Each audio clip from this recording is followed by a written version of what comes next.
iravuga ngo uko atekereza niko ameze. La Bible dit, un homme pense et il est. Ntabwo utandukanye no gutekereza. Tu es pas différent de comment tu penses. Kandi gutekereza neza bituruka ku Mana. Et penser bien, une bonne pensée, une bonne mentalité vient de Dieu. Biravuga ngo dore ibyo nibwira kubagirira ni byiza ntabwo ari bibi. Comme Dieu dit dans sa parole, les plans que j'ai pour vous sont des plans de bonheur et non de malheur. Ariko usanga isi iri ku muvuduko wo gushaka cyangwa se ugenda iyobora abantu gutekereza nabi. Mais le monde est sur une trajectoire de donner une mauvaise mentalité aux gens. Iyo mvuga gutekereza nabi ndashaka kuvuga iki? Et qu'est-ce que je vais dire par une mauvaise mentalité? Gutekereza bihabanye n'ijambo ry'Imana. C'est avoir une mentalité, posséder une mentalité qui est différente bitandukanye n'ijambo ry'Imana. de la parole de Dieu. Gutekereza biri kure y'Imana. C'est penser différemment de Dieu.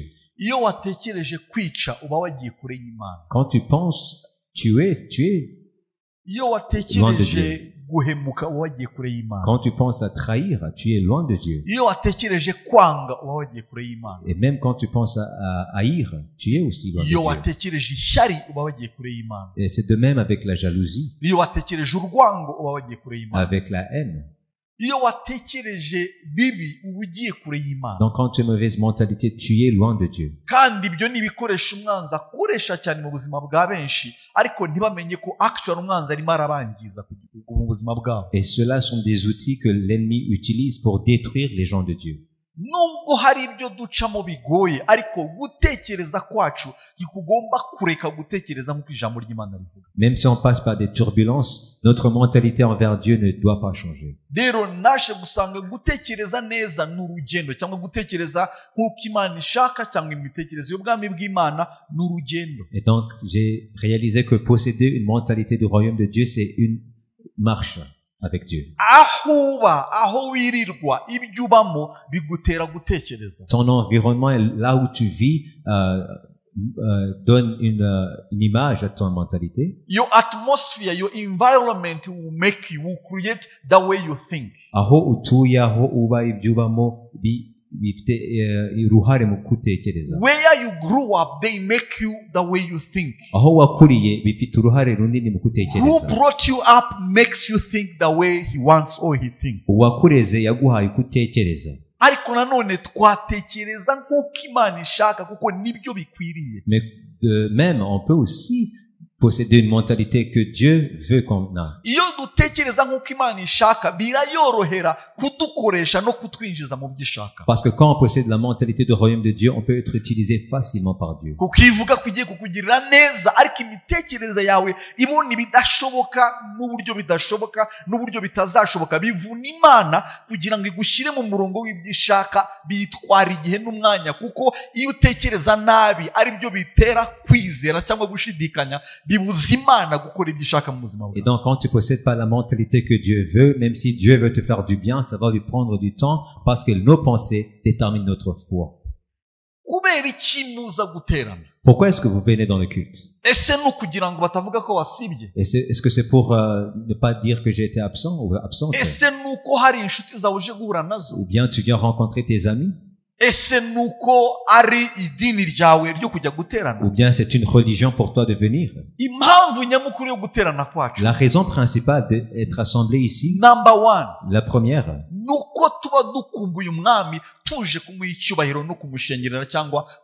c'est pour glorifier notre Dieu. Parce qu'on l'aime, on vient l'adorer. On vient dans la célébration devant lui. Mais on ne va pas juste l'adorer et retourner. Il fait et produit, réalise des choses dans nos vies. Et l'une des grandes choses qu'il fait dans nos vies, c'est transformer nos mentalités. C'est pour cela qu'on a un temps d'entendre la parole de Dieu. C'est pour parler à nos cœurs et transformer notre mentalité. Et donc, venir ici dans le culte, c'est pas pour que Dieu soit miséricordieux et te bénisse. Ou bien de dire, oh, il y a une chance aujourd'hui que Dieu va me donner quelque chose. Donc, si tu as cette mentalité en venant ici, tu es venu vers un magicien ou un féticheur. umumaji cyangwa umupfumu ajyayo agerageza ngo arebe ko byakunda. Parce que c'est comme cela qu'on va vers un magicien, un féticheur. Ariko mwebwe mwaje guhura n'umuremyi wanyu. Mais vous êtes venus dans l'intimité avec votre Créateur. On est venu adorer le roi des rois. On est venu glorifier le Seigneur. Et c'est pour cela, relâchez-vous parce que vous êtes devant votre Seigneur. Amen.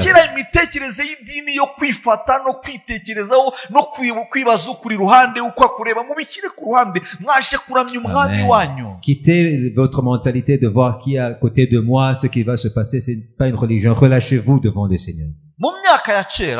Dans les années passées, dans les temps des rois, chaque soirée, il y avait des fêtes, des célébrations dans le royaume. Il y avait des personnes qui étaient spécifiquement organisateurs de ces soirées. Et quand il y avait ces soirées-là,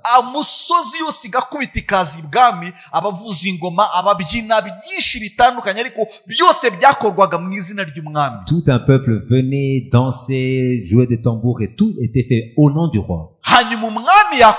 Et quand le roi était content, et annonçait de bonnes choses sur la vie de son peuple. Il déclarait de bonnes choses et proclamait de bonnes choses. Mais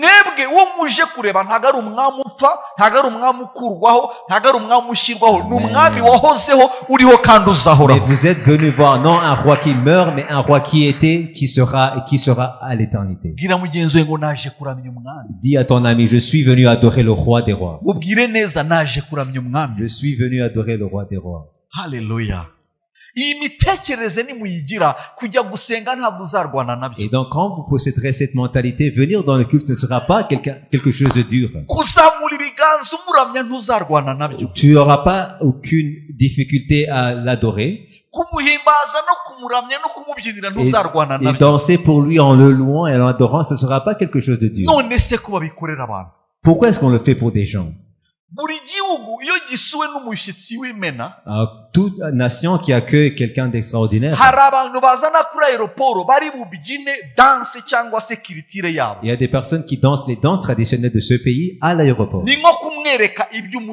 C'est comme lui démontrer la culture de ce pays. Mais en d'autres mots,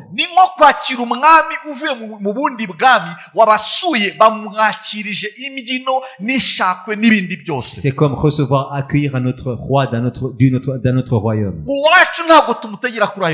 Mais notre roi ne vient pas à l'aéroport. Notre Seigneur ne nous visite pas des fois. Parce qu'il dit qu'il règne dans les louanges de ses enfants. Il sera parmi nous. Il sera notre Dieu. Et vous serez mon peuple. Il a dit. Qui sont venus adorer le roi des rois aujourd'hui, qui sont venus adorer le Seigneur aujourd'hui. Et quand vous l'avez adoré comme il se doit, parce que dans toute sa puissance, il ne peut pas s'adorer lui-même. Donc ces adorateurs doivent l'adorer. Alléluia. Amen. Alléluia. Amen. Et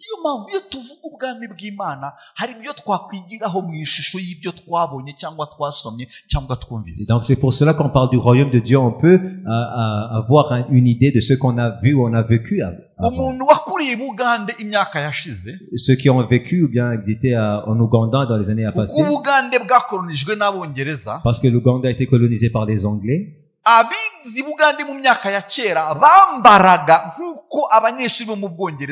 Ceux qui ont côtoyé les écoles de l'Ouganda s'habillaient comme les enfants, les écoliers en Angleterre.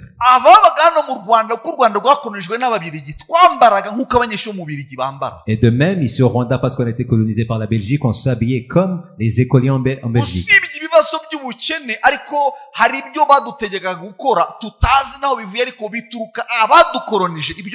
Et donc, même s'il y avait une pauvreté quelconque, on faisait ce que nos colonisateurs nous ordonnaient.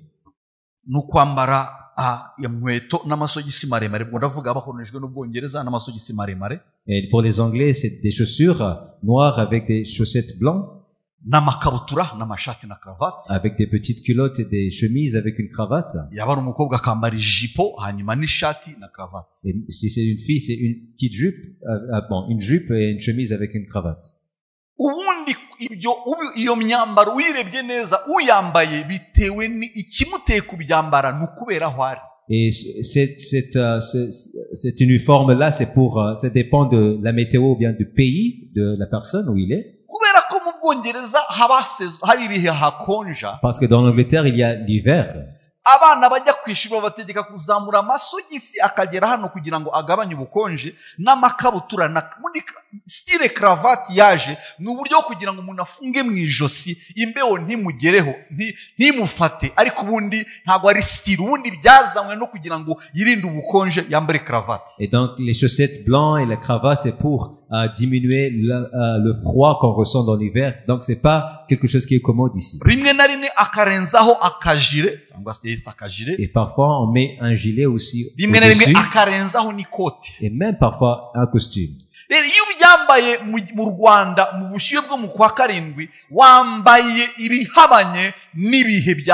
Et donc si tu portes cela dans la sécheresse du mois de juin et de juillet ici au Rwanda, c'est différent de la météo. Mais parce que tu as été colonisé, tu es obligé de le porter. Est-ce que ça passe ce que je dis? Est-ce que nubwo ari kwizuba rya saa munani rimwe ritwika uri oblige kwambara nkuko umwongereza yambara kuko ntago yitaye ahuba icyo ashaka n'ukugomba gukora nkuko tubikora. Donc l'anglais qui te colonise ne voit pas ta météo ou bien la météo de ton pays, il veut que tu fasses ce qu'il veut. Imana yaturemye idushyira ku isi idushakaho kuba nk'abakoroni ba. Ijambo ubukoroni ryakoreshejwe nabi rirangizwe ariko ni ijambo ryiza nukuba uri ahantu uyoboye ibintu ariko ufite umuyobozi w'ikirenga ugutegeka uko ugomba kubikora. Dieu nous a envoyés sur cette terre pour qu'on la colonise, on la domine. Normalement la colonisation est un bon mot et c'est juste qu'il a été utilisé dans une mauvaise contexte. Dans un mauvais contexte. Dans d'autres mots, l'Église sont les colonisateurs de Dieu. Et c'est pour cela que Jésus a donné la prière que ta volonté soit faite ici sur terre comme elle est au ciel. Donc c'est-à-dire qu'on est ici sur terre, mais Dieu est dans le ciel. Mais comme il est dans les cieux, qu'il soit ici sur terre. Mais on ne veut pas de cela. Ce qu'on a fait, c'est ceci. On a voulu l'indépendance. On veut être indépendant de Dieu.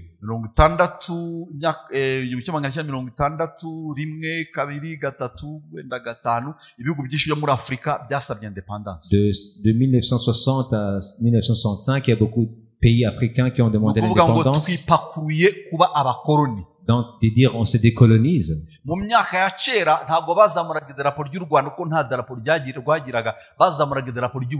Avant ces années-là, ici au Rwanda, on levait le drapeau belge. Le drapeau belge. Le drapeau belge était élevé.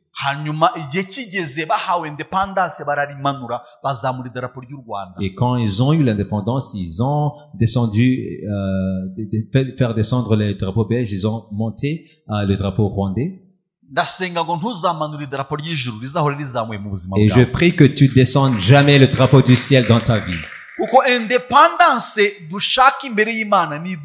Parce que l'indépendance qu'on veut envers Dieu, c'est cela qui nous amène de mauvaises conséquences dans nos vies.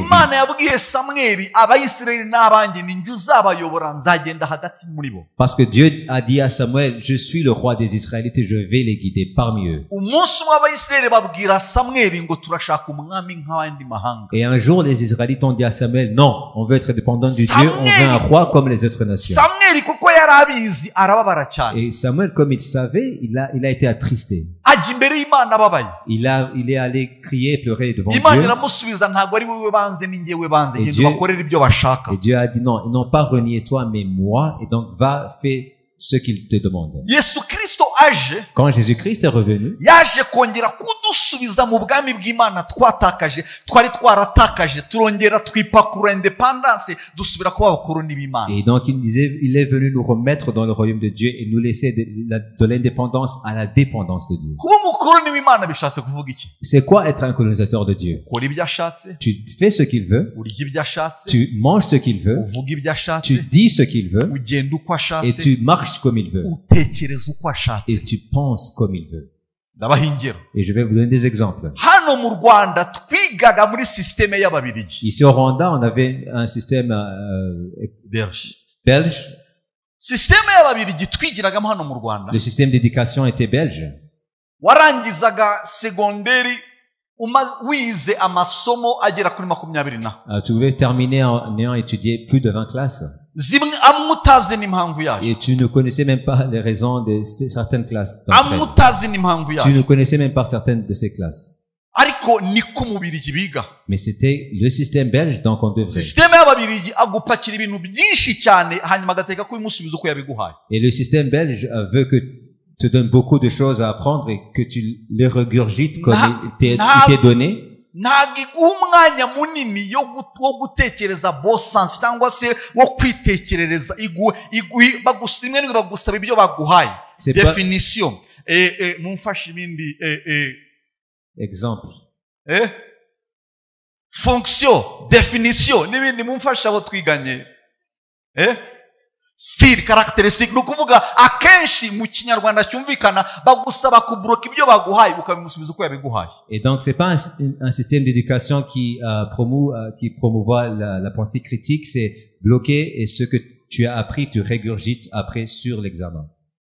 Umukobwa wacu urangije segonderi namubazaga amasomo yiga ngasanga yiga amasomo nk'atandatu agiye kurangiza segonderi. Nakwibuka jewe kurangiza segonderi amasomo nigaga nayo ntakeneye nayo ntazakoresha ariko ndi umubirigi mu yani magambo ndikira ndi umubirigi ndimo ndiga nk'umubirigi kandi ndi mu Rwanda. Et quand j'ai vu ma fille qui a terminé son cycle secondaire en ayant étudié que 6 classes, je me suis rappelé que j'ai étudié plus de 20 classes. Donc j'étais belge dans ma scolarité. Système y'icyongereza baguha byinshi bakakubwira ngo explain, bakakubwira ngo summarize, clarify, mbese baguha byinshi bakagusaba tubwira uko ubyumva n'uko ubitekereza. Twebwe abenshi ntago bon sens yakoraga ibyo umwarimu mwiza wize mu kibirigi ashaka umusubiza ibyo yaguhaye nibwo buri umunyeshuri umeze neza. Mais le système anglais promeut la pensée critique, donc tu décris, tu expliques, mais dans le système belge tu dois prendre les notes que tu as appris. Hanyuma tukabifata mu mutwe cyane ariko kubisobanura kubera ururimi ruke bikatugora. Et donc on prenait ça en mémoire dans notre tête, mais parce que par faute de langue on ne pouvait pas bien expliquer. Et c'est comme ça que la colonisation est.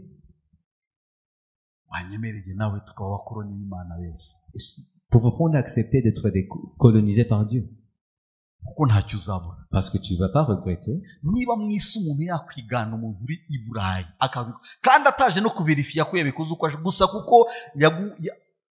kuko yakukoronije ntagaza kuverifier ariko arabizi ko umunsi yamenye kutabikora uko ashaka azafunga imfashanyo. Si quelqu'un ici au monde peut imiter quelqu'un qui est à l'autre bout du continent et il ne veut pas même vérifier, mais il sait que cette personne-là doit faire ce que je fais.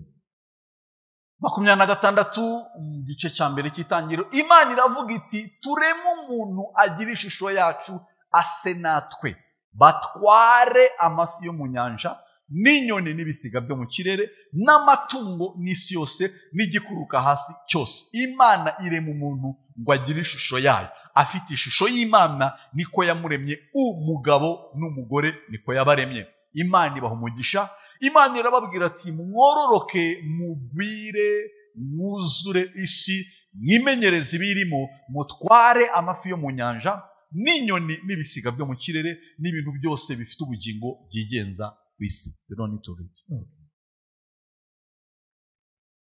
Imana yarabanje irema isi.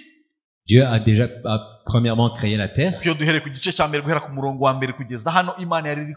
Parce que de Genèse 1 jusqu'au verset 26, Dieu créait. Après avoir créé la terre, il a mis toutes les choses de la terre.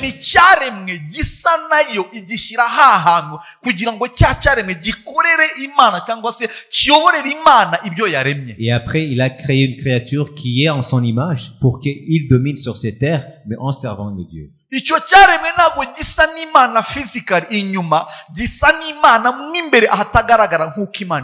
cette créature-là est à l'image de Dieu, non sur le corps extérieur, mais à l'intérieur.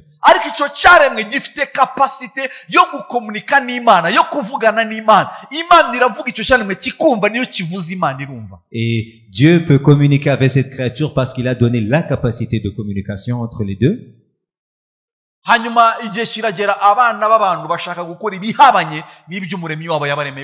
Et à un temps, ces créatures-là, ou bien les hommes qui ont été créés par Dieu, ont voulu être dépendants de Dieu. Et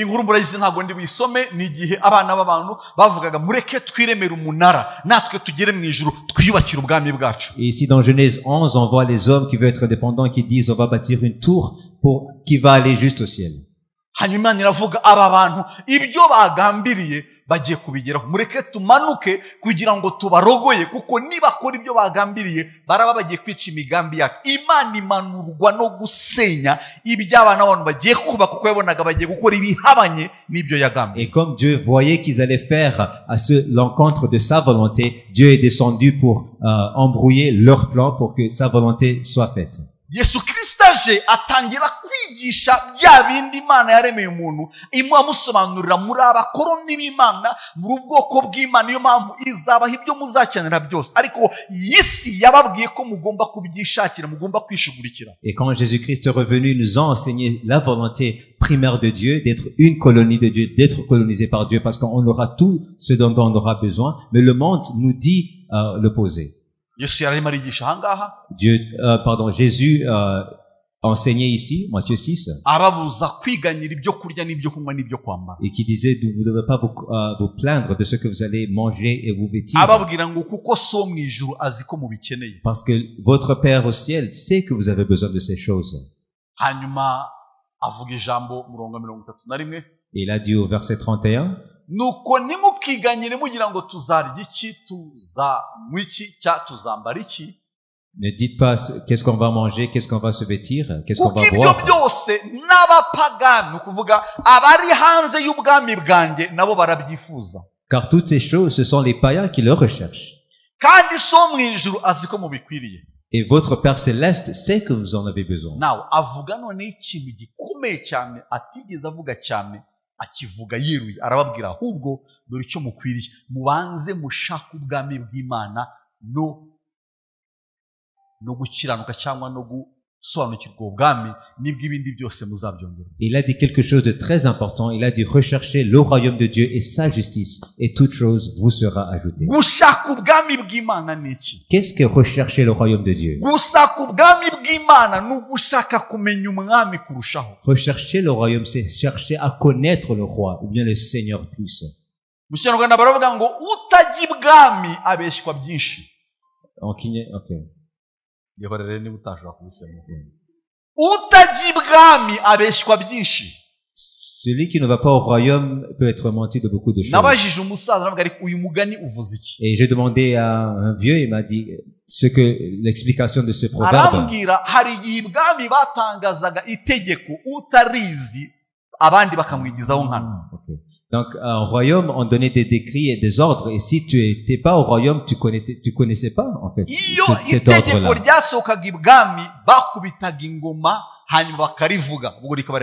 Et donc, au royaume, on battait des tambours et on disait l'ordre, mais pour connaître l'ordre, tu devrais être au royaume. Et après, ce vieux m'a dit qu'à un temps, il n'y avait pas les tambours.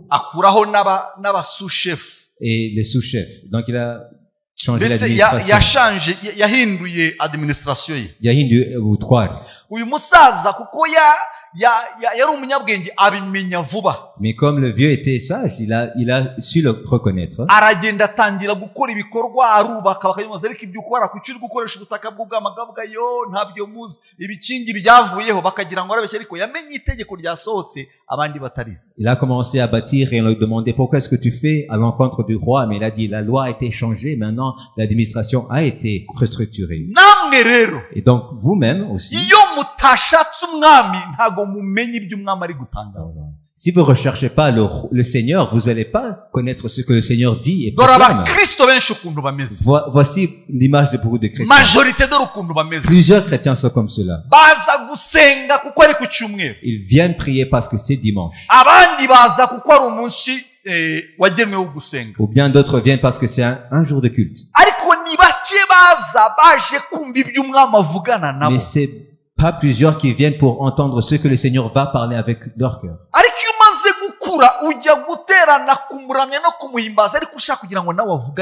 Mais quand tu as grandi spirituellement, tu viens prier, l'adorer pour que tu entends ce qu'il va te parler.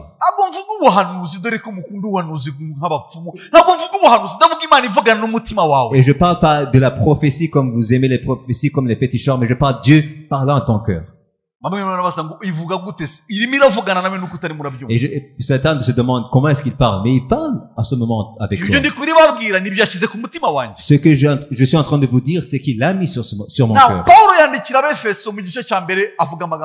Et Paul écrivant aux Éphésiens, au chapitre 1,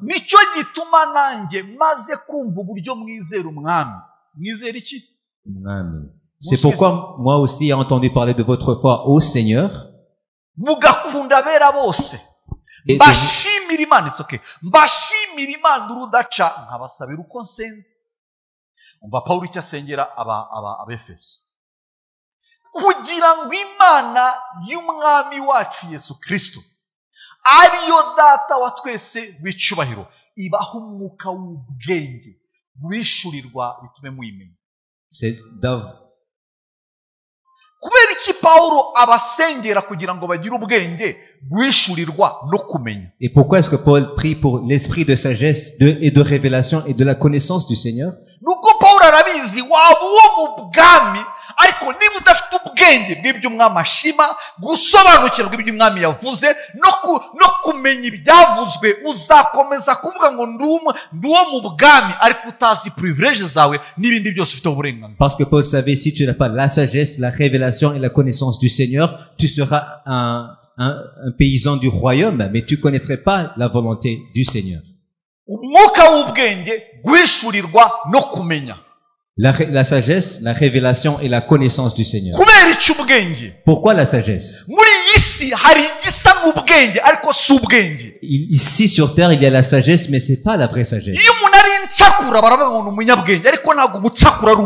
Quand quelqu'un a un escroc, on dit qu'il est sage, mais c'est pas la sagesse.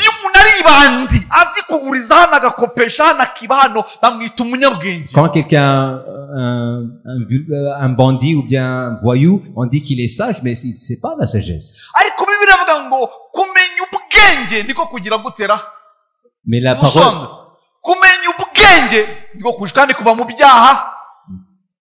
et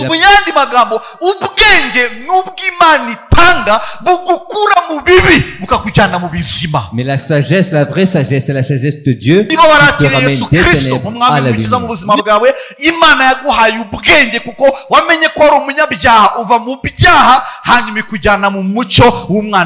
Amen. Si tu as reçu Jésus-Christ comme ton Seigneur, Dieu t'a donné la sagesse d'aller des ténèbres, des péchés et aller à la lumière de son royaume.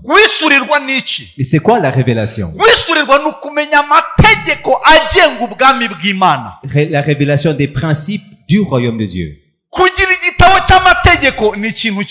Avoir la Bible, la loi de Dieu, c'est une chose. Mais être révélé des principes de ces lois, c'est différent, c'est une autre chose.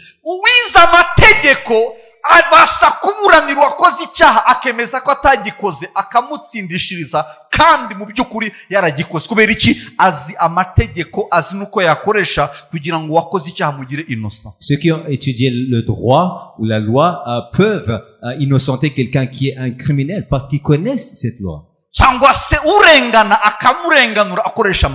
Ou bien quelqu'un qui est une victime peut être donné la justice par ses droits mêmes. Le problème d'entre vous, c'est que vous connaissez pas les principes du royaume de Dieu. Il y a beaucoup de principes de loi. Il y a ceux qui sont écrites et non écrites. Je vais vous donner un exemple.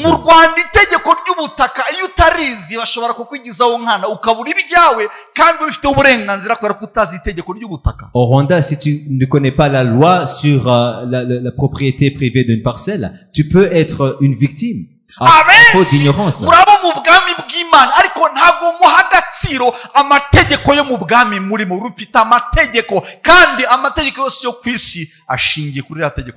Vous vivez parmi le royaume de Dieu, mais vous connaissez pas ses principes et ses lois, mais les lois du monde sont basées sur la loi de Dieu.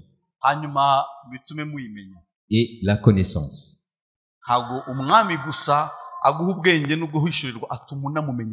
Et donc le Seigneur ne te donne pas juste la sagesse et la révélation, mais il te donne la connaissance de soi-même. Et continue.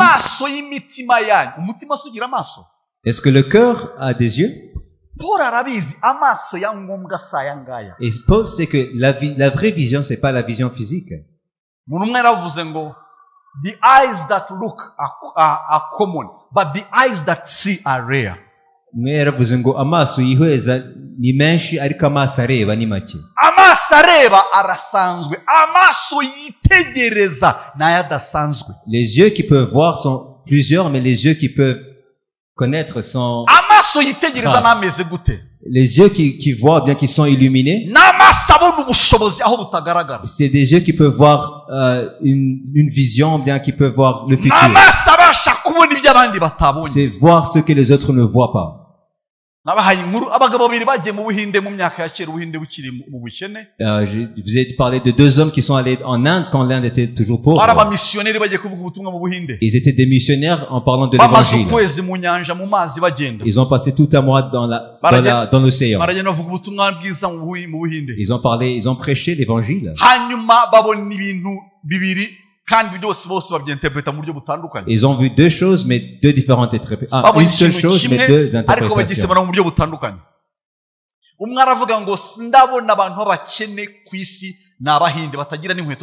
Et il a vu, j'ai pas vu des gens pauvres qui n'ont même pas des chaussures à porter. Et l'autre a vu une opportunité de commencer un business de vendre les chaussures en Inde.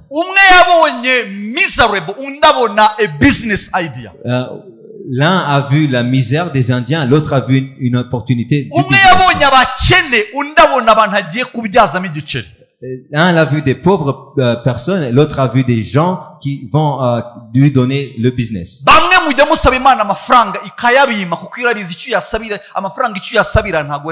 Et parfois, vous demandez à Dieu de l'argent, mais il ne peut pas vous donner de l'argent parce qu'il sait que le motif derrière n'est pas bon.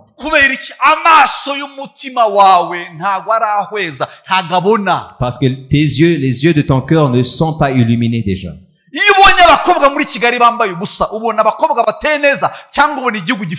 Quand tu vois des filles à Kigali qui sont nues, est-ce que tu vois de belles filles ou bien tu vois un pays qui est dans la galère?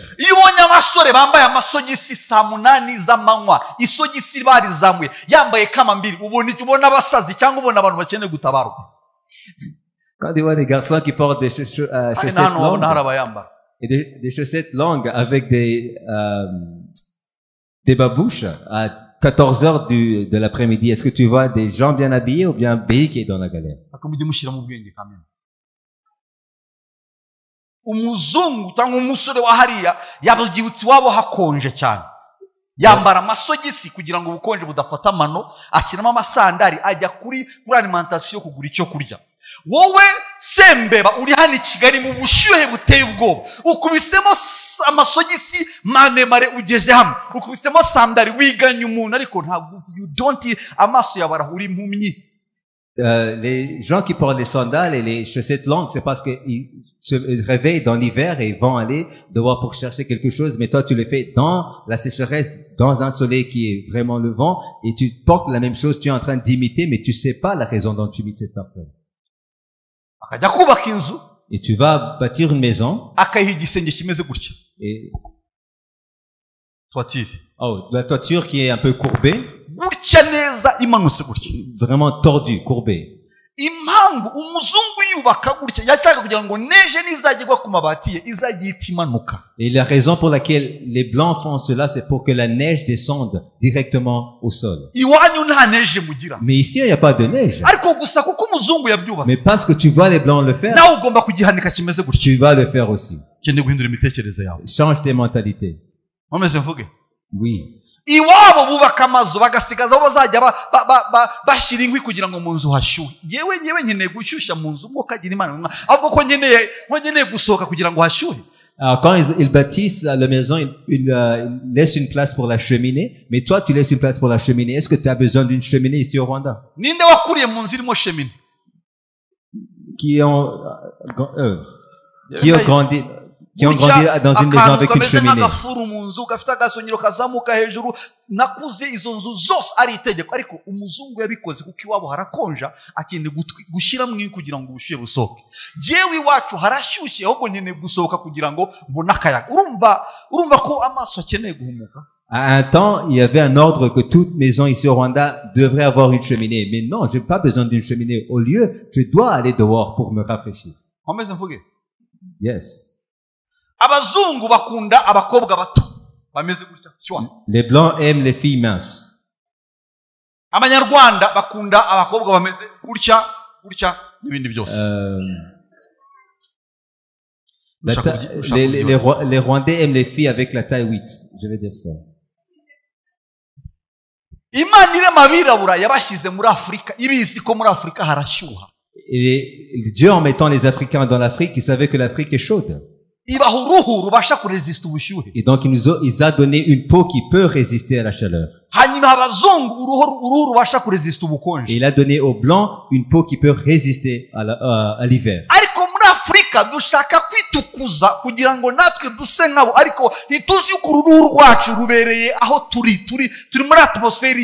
Et ici en Afrique, on veut se blanchir pour ressembler aux blancs, mais on ne sait pas que la peau est résistante à la chaleur dans de bonnes conditions.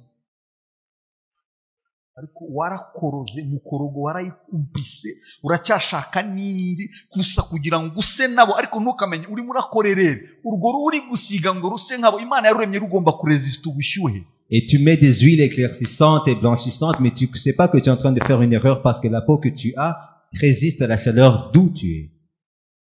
Alléluia. Amen. Alléluia. Amen. Urayi gutya kubera kurya nabi kwabo agira gutya agahitamo kurya imboga gusa. Ame veggie, ni veggie niko babita? Vegan.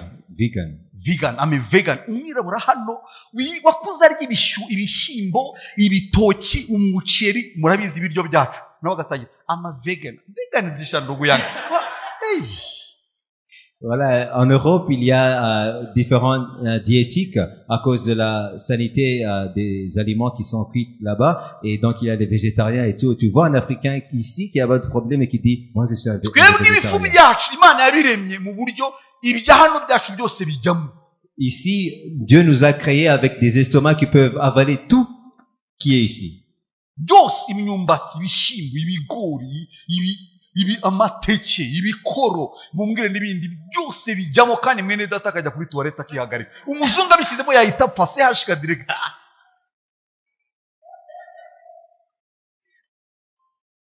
Ici on peut manger le maïs, le manioc, donc tout en fait. Mais si le blanc essayait de faire cela, il mourrait.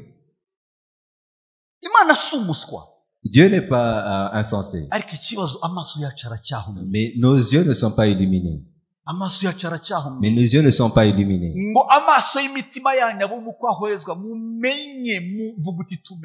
Dites, sachez.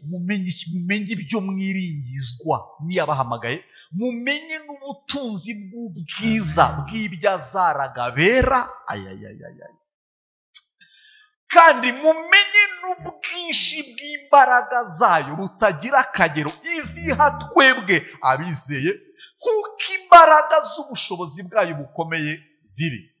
Izo mbaraga ni izihe?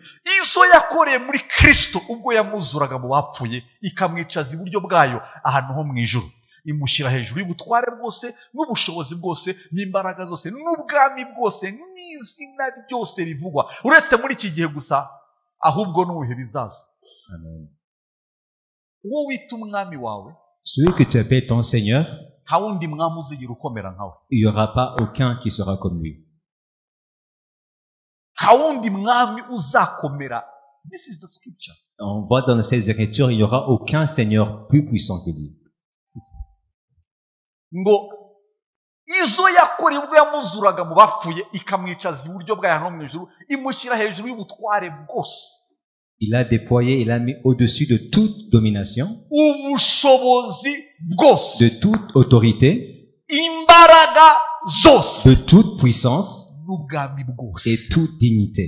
ushyizeho Queen Elizabeth, Même si tu mets la reine Elisabeth ugashyiraho umuhungu we Charles wamusimbuye, Karoli wamusimbuye, et Charles qui est son successeur, ugashyiraho Baudouin n'abandi bose muzi, et Baudouin, tous les autres que vous connaissez, ugashyiraho n'abiwanyu. et même les vôtres. There will never be any other king here on earth and even in heaven bigger, mighty, stronger than your king. Nta mwami yaba ari hano ku isi cyangwa se mu ijuru uzakomera uzangana nk'umwami wacu Yesu Kristo.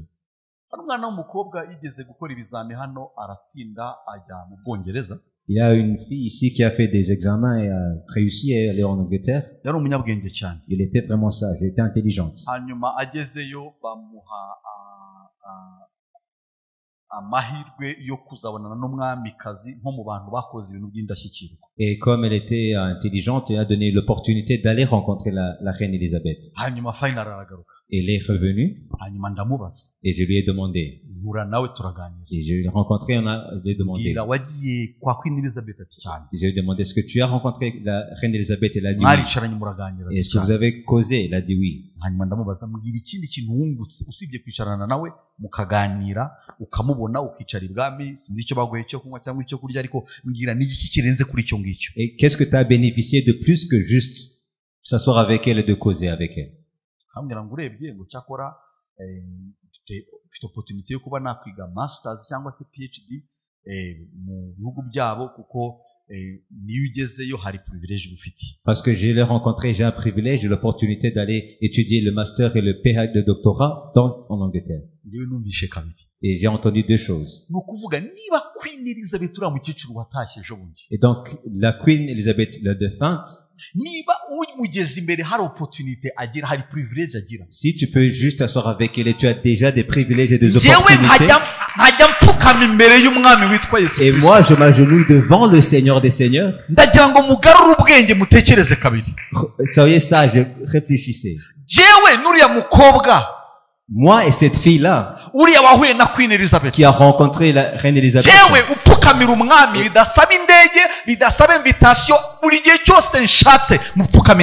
Et moi qui peux s'agenouiller à tout temps, sans avion, sans recueillement, je peux aller devant le Seigneur. Qui a plus de privilèges? Il y a des personnes qui se disent oui c'est Dieu, mais il y a d'autres qui disent ah, rencontrer la reine Elisabeth c'est quelque chose de grand. Change ton mentalité. Le Seigneur que je m'agenouille devant est puissant. Cette fille-là,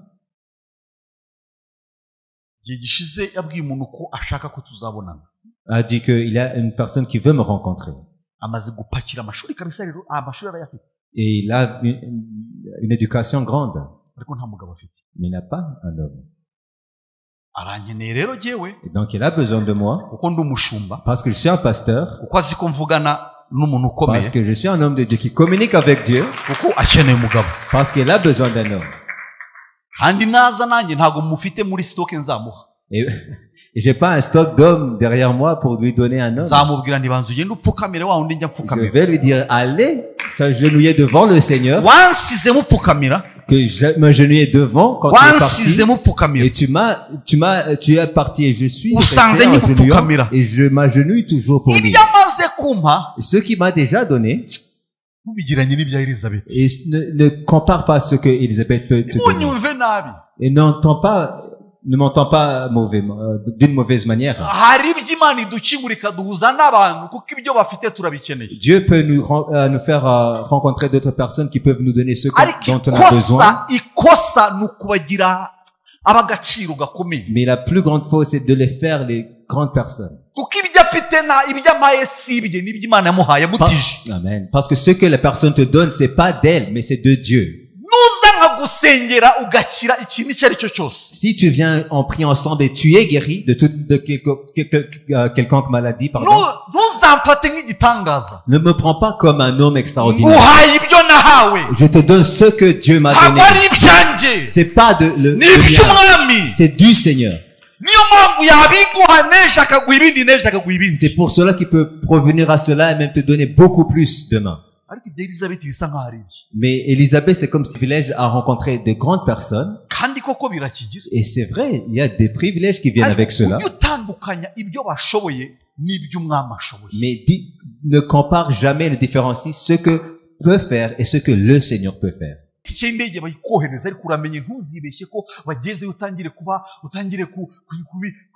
Kagarara ushiraho amaherena ku matwi yose n'amadiredi n'ibindi byose bivuga ngo urabona pastor hari ibintu byacu hari ibintu by'Imana hari ibintu atazi rega iyo umuntu ageze hano wahenewe ejo bundi twasangiraga icyayi hano tamukaru none akakanya ngisemba kubera ikintu umuswa waketse ko ari byo wageze ariko wibeshye ko hari ibyo gikeneye. Amen.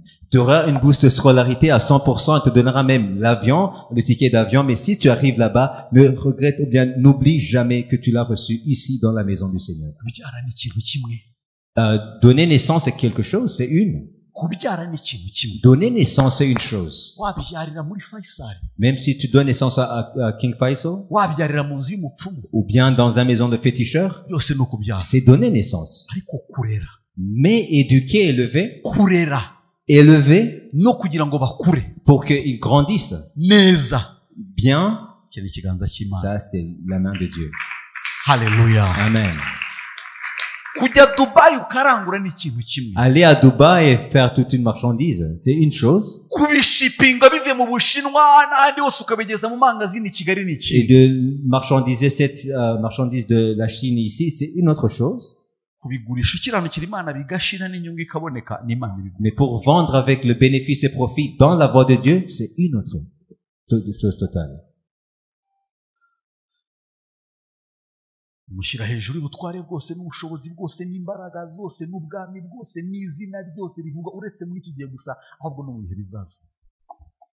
Mu gihe cy'abagabo bakomeye ba Alexander the Great n'abaje nyuma ye bakomeye tukongeraho n'aba Hitler mu gihe cyabo bumvaga nobody can speak. They are gods by themselves. Quand on entend de Alexandre le Grand, de Hitler et de toute autre grande personne, ils pensaient qu'ils étaient comme des dieux à leur temps. Et même aujourd'hui même, il y a des personnes qui se voient comme des dieux. Et au Congo, ici au Mobutu, c'était comme un petit dieu. Kadhafi était comme un dieu. Mais aujourd'hui, il n'y a pas de mémoire d'eux. Mais notre Seigneur est toujours vivant. Et il le sera toujours. Donc, donner la valeur qu'il le doit et qu'il se doit à rechercher le Seigneur.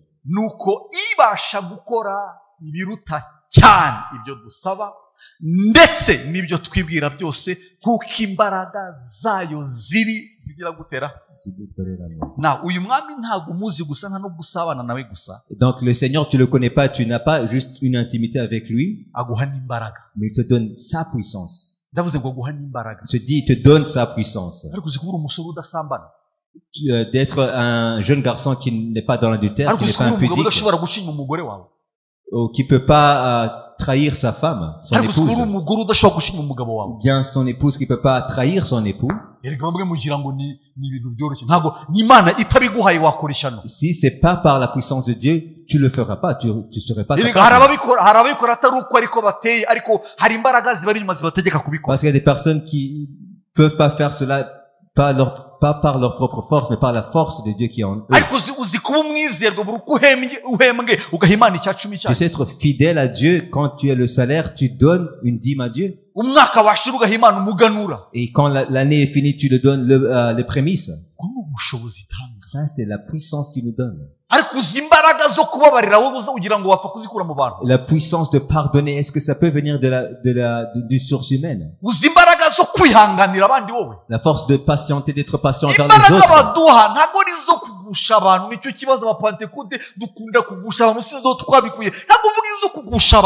Et la puissance que Dieu nous donne, c'est pas de faire tomber les gens.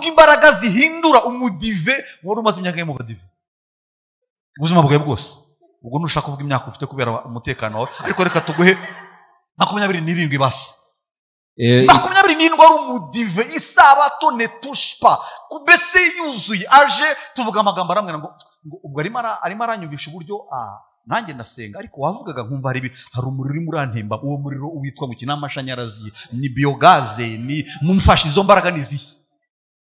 Donc il était adventiste pour plus de 20 ans et il est venu mais il disait quand tu parlais j'ai ressenti une puissance, une force qui montait. Et c'est cette puissance là qui peut transformer que je parle. Une puissance qui dit à un jeune garçon, qui fait dire à un jeune garçon que je trahirai jamais mon Dieu.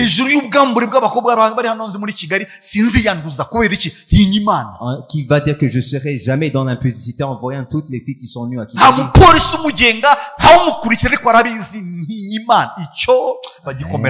Alléluia.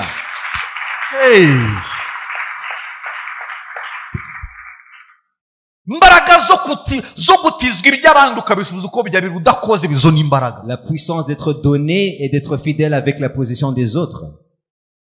Alléluia. Amen. On a besoin de cette puissance-là.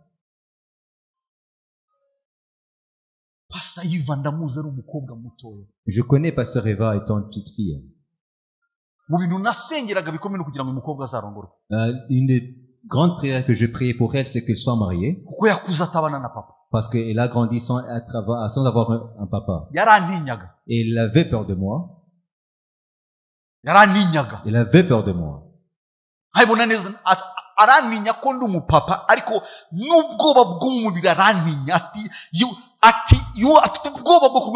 Il avait vraiment peur à une autre extrême parce que j'étais comme un papa pour elle. Et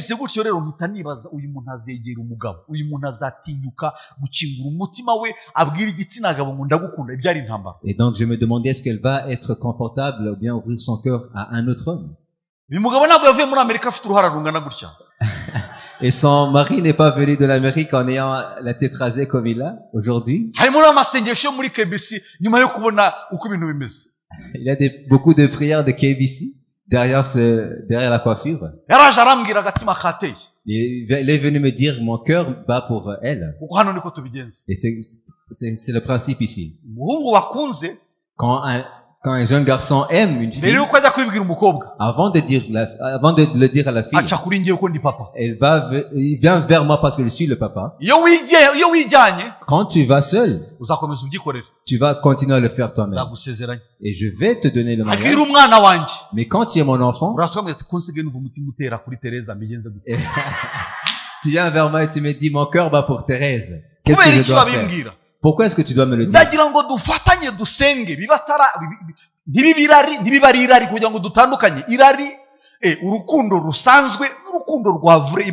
Et donc je vais t'aider compris ensemble pour différencier probablement que c'est ton désir et vraiment l'amour vrai de Dieu.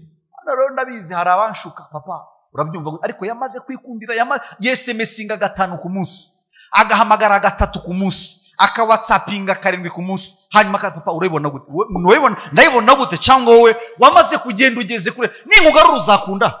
Et donc, mais il y a d'autres personnes qui viennent et me disent, papa, mais c'est comment? Mais ils communiquent déjà toujours, il y a des SMS, des appels téléphoniques. Et si je te dis déjà que Dieu ne veut pas de cela, est-ce que tu vas relâcher?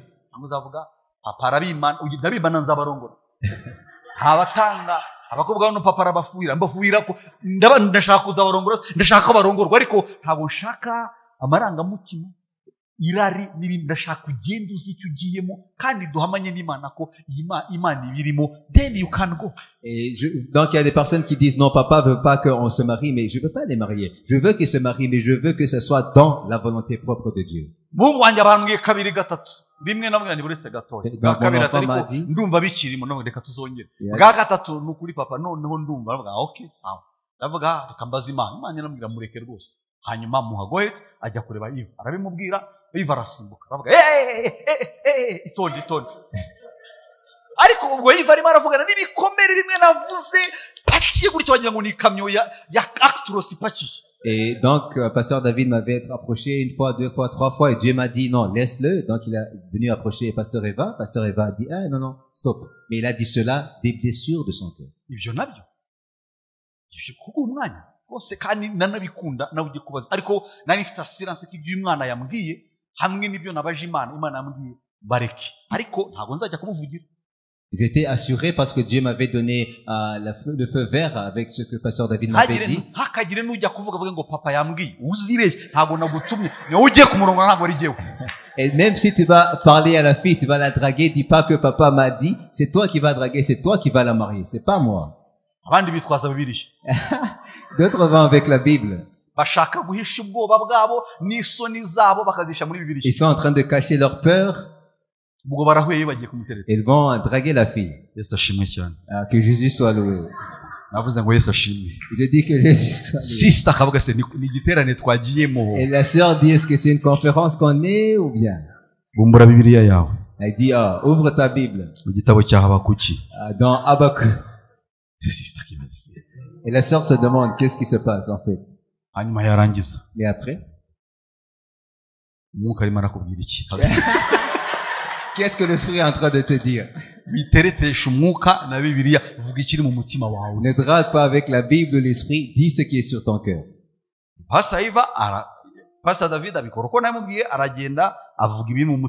Et pasteur David l'a fait de même, il a parlé de ce qui était sur son cœur.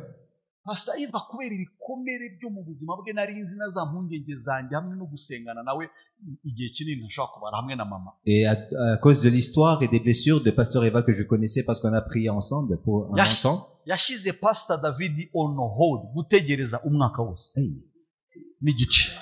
Et là, il a fait attendre pasteur David pour 1 an et demi.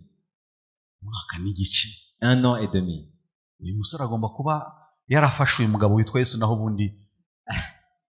En tout cas, ça demande la patience de quelqu'un qui est consacré totalement à Jésus. Il y a des filles qui se disent, s'il allait chercher une autre fille.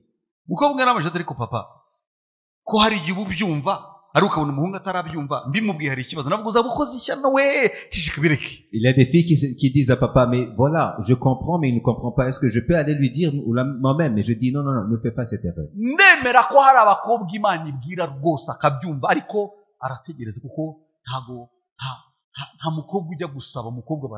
Et donc, je peux accepter qu'une fille peut dire quand Dieu leur donne, mais vraiment, c'est pas à la fille de le dire, c'est au garçon.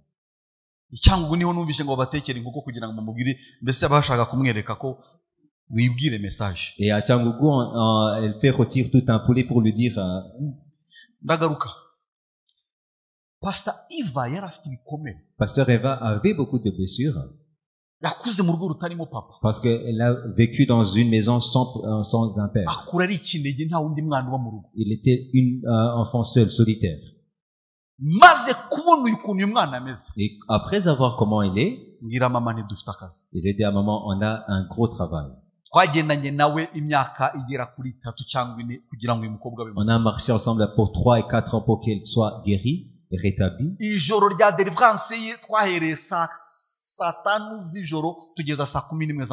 dans la soirée de sa délivrance, on a commencé à 23h, on a terminé à 5h du matin. Et au milieu, il a dit non, moi je quitte tout ça. Et j'ai dit non, tu restes ici.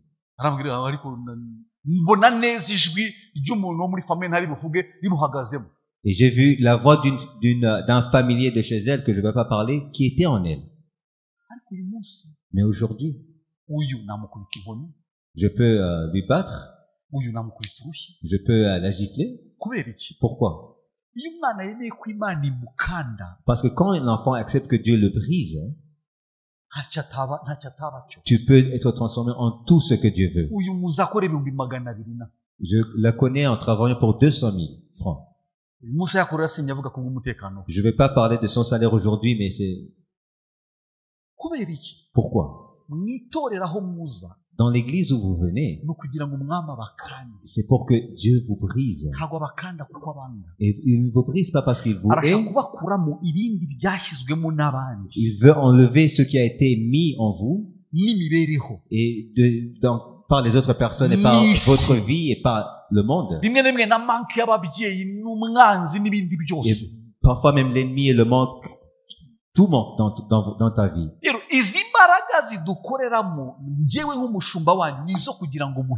Et donc la puissance, cette puissance-là qui œuvre en moi comme votre pasteur et votre père, c'est pour vous transformer. Même si je ne peux pas faire tomber une personne, mais tu es transformé. Amen. C'est mon travail. Parce que ta transformation, Tony qui a été transformé peut être un bon homme, un beau père, un bon serviteur de Dieu, un bon leader, un bon commerçant, un bon conseiller. Mais s'il ne veut pas être transformé, il me met un gros travail sur moi.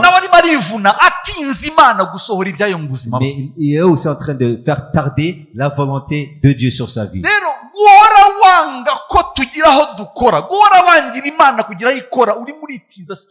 Donc si tu veux pas que Dieu touche certaines parties de ta vie qui te brisent, tu es en train de te faire tarder toi-même, c'est pas nous. Les demandes du Seigneur pour vivre dans son royaume. Cherche à connaître plus le Seigneur et tu vivras bien dans son royaume. Bien aimé, je vous prie, cherchez le Seigneur. Et ne cherchez pas pour qu'il vous donne la nourriture ou pour le travail. Et il donne cela. Mais cherchez pour le connaître plus. Parce que Dieu seul sait comment elle peut transformer Anna. Et c'est comment elle peut se battre pour Adassa et pour la transformer. Et Dieu seul sait les malices qui sont dans ce Shekinah, comment il peut transformer cela. Parce que je ne te connais pas. Mais lui te connaît. This is the highest. Et donc le rechercher, c'est quelque chose de primordial.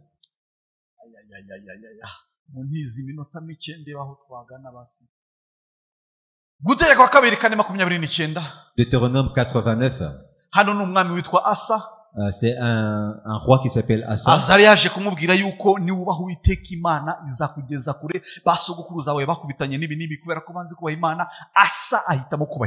Et donc Asa, avant, il a succédé à des rois qui n'ont pas suivi les voies de l'Éternel, mais là...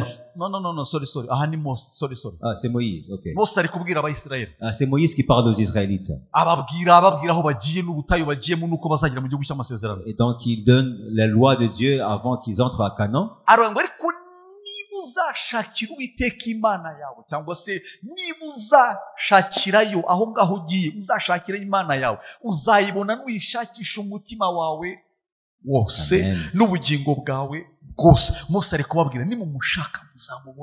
Donc Moïse est en train de le dire que si tu chercheras l'Éternel ton Dieu, tu le trouveras si tu le cherches de tout ton cœur et de toute ton âme. Et voilà, l'histoire d'Asa, c'est dans 2 Chroniques 15. C'est un roi que j'aime vraiment. Parce qu'il était jeune quand il était entronné. Il n'avait pas la capacité de diriger Israël. Et Azaria, le prophète, est venu vers lui. Il lui a dit de grandes choses. Et donc il a commencé à diriger.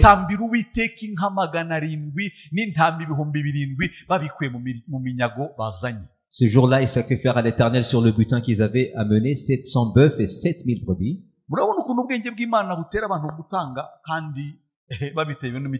Voilà comment la sagesse de Dieu donne aux gens de donner avec un cœur ouvert. C'est pour cela que dans cette église que je pasteur, je ne vais pas jamais hâter une personne à donner.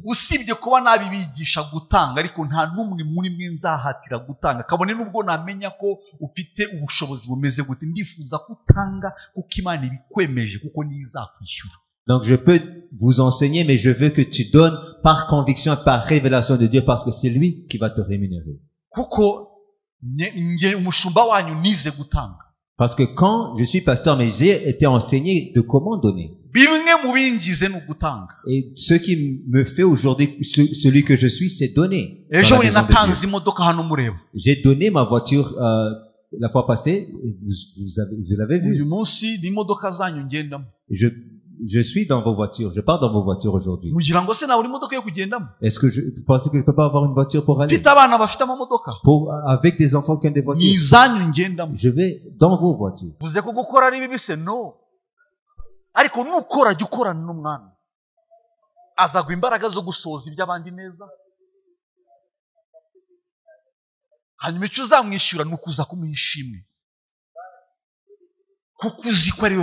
Parce que tu sais qu'il t'a donné la force et la puissance de travailler. Dites Amen. Parce que tu sais que c'est lui qui t'a donné.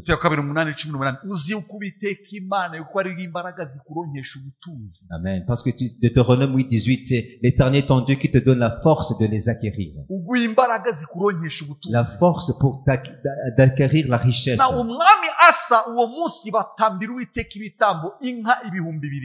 Donc au temps d'Asa, ils ont sacrifié 7000 brebis et 700 bœufs. Et je sais pas au Kigali combien de bœufs on mange. 7000, ça se donne à l'Éternel. C'est comme un sacrifice. Avec des cœurs joyeux et contents. Parce que celui qu'on sacrifie, il va nous rémunérer.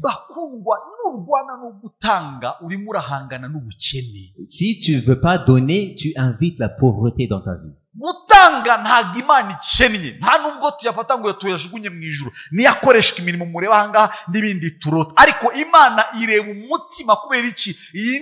Yitwa inzu yayo, ni ubwami bwayo. Naho utanga urekonesa ibyo yampaye, ahanga ibi byibo bifite amaso akomeye cyane jyewe ntafite. Imana irabizi ngo uyu aranyiba, uriya we ntabwo anyiba ahubwo arya byose. Uriya ampa rimwe ubundi akanyima amezi 6. Uriya arampa ariko iyo ubukene buje arambwira ngo ihangane. Uriya ampa akennye akize afite adafite arampa. Uriya turaziranye. Uwo rero kubera ko ampa ibyanjye nanjye nzamuha byinshi. Donc l'argent qu'on donne à Dieu, c'est pas parce que Dieu a besoin de quelque chose. Non, Dieu est le Tout-Puissant et il nous donne toutes choses. Quand on vient, c'est avec un cœur reconnaissant. Il dit que les paniers ont des yeux et savent que celui-là est un voleur et celui-là me donne avec un cœur joyeux. Maze basezeranira isezerano ryo gushaka Uwiteka, Imana yabasekuruza imitima yabo yose n'ubugingo bwabo bwose barabisezerana. Donc ils prirent l'engagement de chercher l'Éternel, le Dieu de leur père, de tout leur cœur et de tout leur âme. Kandi yuko utemeye gushaka Uwiteka Imana ya Isirayeli azicwa aruheje ukomeye umugabo cyangwa umugore. Et quiconque ne chercherait pas l'Éternel, le Dieu d'Israël, devait être mis à mort, petit ou grand, homme ou femme. Bien-aimés, je vous prie, cherchez le Seigneur. Vous recherchez parmi d'entre vous, vous recherchez le travail plus que vous cherchez Dieu. Ou bien vous cherchez l'homme, le mari et l'épouse plus que vous cherchez le Seigneur.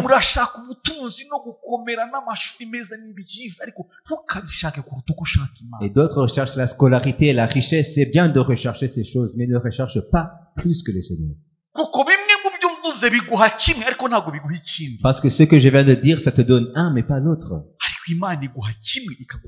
Mais Dieu peut te donner tout. J'ai cherché Dieu quand j'étais toujours un jeune. Il y avait beaucoup d'opportunités pour trahir mon Dieu.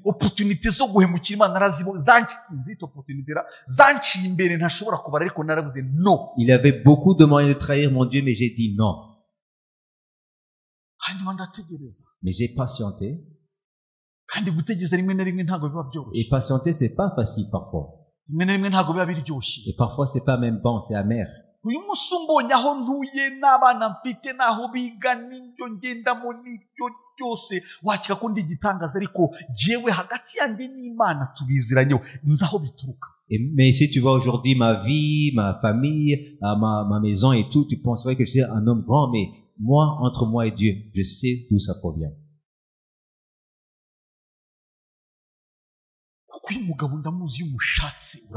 Parce que je sais que si tu recherches le Seigneur, tu le trouves.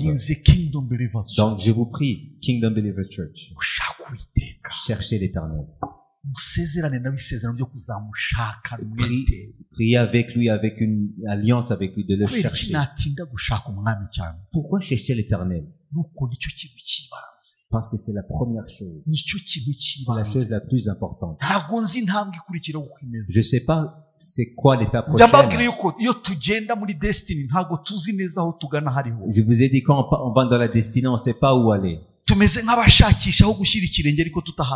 est comme des aveugles qui marchent. Et on ne sait pas c'est quoi la prochaine étape. Mais on croit qu'il sait. C'est pour cela que Paul dit on ne vit pas par la vue mais par la foi.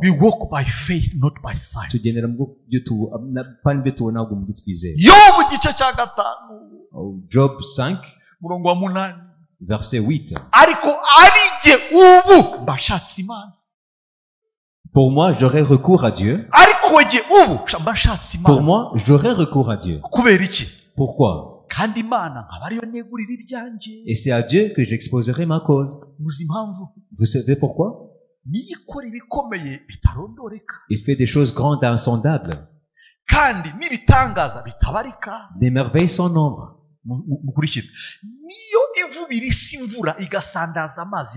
Il répand la pluie sur la terre et envoie l'eau sur les campagnes. Si tu achètes 10 hectares de parcelles et tu fais l'agriculture, tu crois en quoi? Tu crois en quoi? Si c'est pas Dieu qui va faire répandre la pluie pour que tu germes avec les aliments. J'ai un projet. Et c'est un homme qui est à côté de toi. J'ai un très grand projet. Je vais acheter 10 bœufs. Je vais les pasteurer pour 6 mois. J'ai entendu qu'il y a un très grand profit dans cela. Donc j'ai un très grand business. Et expliquer, c'est une chose, c'est très bien. Mais il y a une chose que tu ne vois pas. Ces bœufs-là sont de Dieu. S'ils ne le protègent pas, ils peuvent mourir devant toi. Et s'ils ne donnent pas de l'eau, ces bœufs peuvent mourir. Ceux qui ont eu les épidémies qu'on a vues, est-ce qu'ils n'avaient pas des projets? nibaza nk'umupapa wari umaze gufata kredi amaze kubaka inzu ye amaze no guhinga umurima amaze no kugura inka amaze kujya ajya asigaye yumva avuga ejo nzarya abana banje muyitegere ejo muzarya ibiza bikaza byose bikajugunya epfo. Je me demande d'un papa qui avait pris un crédit bancaire et qui avait installé une maison, des champs avec des bœufs et qui me dit maintenant je suis bien établi et l'épidémie vient prendre tout. ariko mbere yuko njya kugura ibimasa nzabanza mbaza Imana hanyuma nimbihageza ndimunikira Imana ikibazo mwe musengera hano gusa nicyo kibazo no kubusamana bw'Imana Imana bugarukira hanga ariko byagombye kujya kure nize kurambika ibiganza ku cyanjye cyose n'akabati nakarambika ikiganza ibi bikoresho byose mubona muri urusengero nta na kimwe ntararambika ibiganza kubera iki ndashaka ko bikora impamvu Imana yuzuye. Amen. Et donc vous devez avoir une intimité qui est au-delà de cette église. Donc si avant d'aller chercher le bœuf, avant d'aller l'acheter, demande à Dieu et après l'avoir acheté, mets ta main et montre ça à Dieu. Parce que tout appareil que vous voyez ici, j'ai posé ma main pour la dédicacer à Dieu. Mon homme me dit j'ai un projet. J'ai vu l'autorisation de bâtir aussi. Donc on va bâtir une très grande maison. Je vais te donner un conseil. Cherche Dieu dans cela, dans ce projet-là. Je te donne un conseil, cherche Dieu, allie-toi à Dieu dans ce projet-là. Parce que dans la matinée, on peut te dire, non, maintenant ça a changé, il y a une route principale qui va passer dans cette parcelle-là. Et on va te redonner juste, on va te repayer 1 million dans les 10 millions que tu as payés. Et tu dis, non, ici c'est une zone verdâtre, donc tu ne peux pas bâtir dans cette parcelle. Parce que la parcelle qu'on avait eue à Gahanga,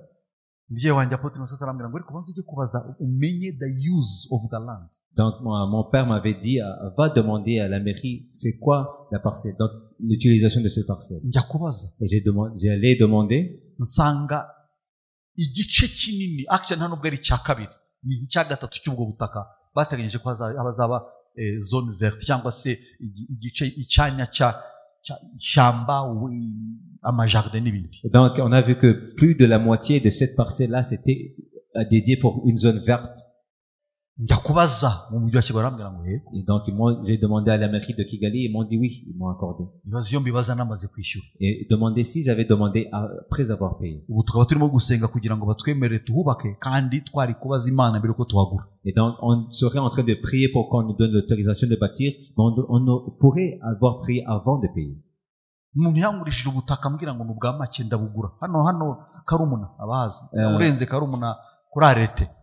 À Karumuna, si vous connaissez, j'ai acheté une parcelle. Donc je pourrais être à un arrêté de Karumuna. Et je l'ai acheté, il y avait une fondation. Et donc il me donnait la parcelle à moins cher. Et j'avais l'argent. Et je l'ai acheté. Et je me promenais. Et l'orgueil d'un homme, c'est pas quelque chose de bien. Et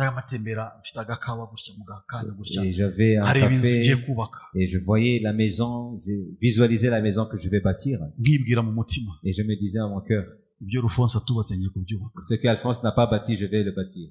Parce que Alphonse était mon père. Ce qu'Alphonse a bâti, il n'a pas bâti, je vais le bâtir. C'est d'ici, c'est la salon. Mais la salle à manger est un peu petite, donc je vais l'élargir. Et il y a le toilette des visiteurs, il sera là-bas. Et cette chambre principale est un peu... Je vais l'élargir un peu. Parce qu'un sacrificateur doit vivre dans une grande chambre. J'avais le plan dans ma tête. Et ils m'ont repris cette place et j'avais même pas mis une pierre. Donc ils m'ont enlevé, je l'ai pas vendu. Ils m'ont enlevé la parcelle. Ils m'ont volé. Oh. C'était une très grande fondation qui est avec une parcelle avec une fondation. On m'a volé cette parcelle. Et pourquoi? Parce que je ne connaissais pas. Je pensais que quand tu as le titre de propriété de la parcelle, donc tu as la parcelle.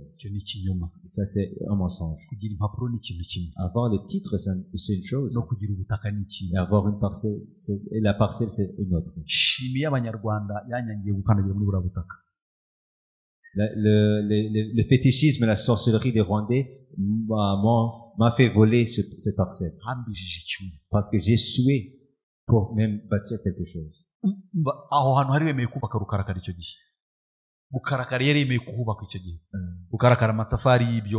ok,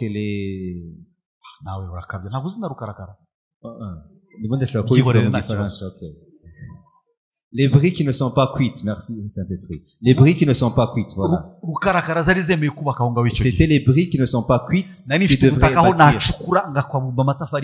Donc je pouvais bâtir toute une maison sans des briques cuites.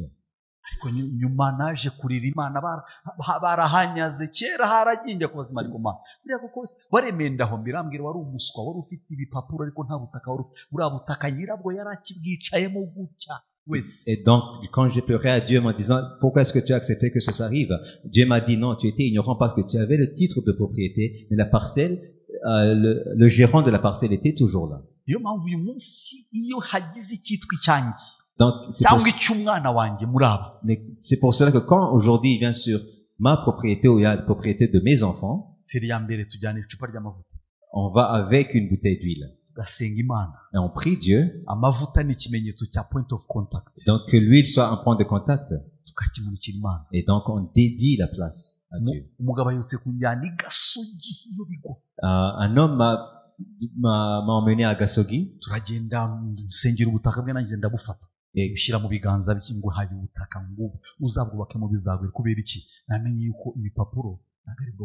Et donc on a prié pour la terre et j'ai pris une partie de la terre et je l'ai mis dans sa main. J'ai dit, tu es maintenant le gérant de la propriété, parce que je sais avoir le titre c'est une chose, mais la parcelle c'est une autre.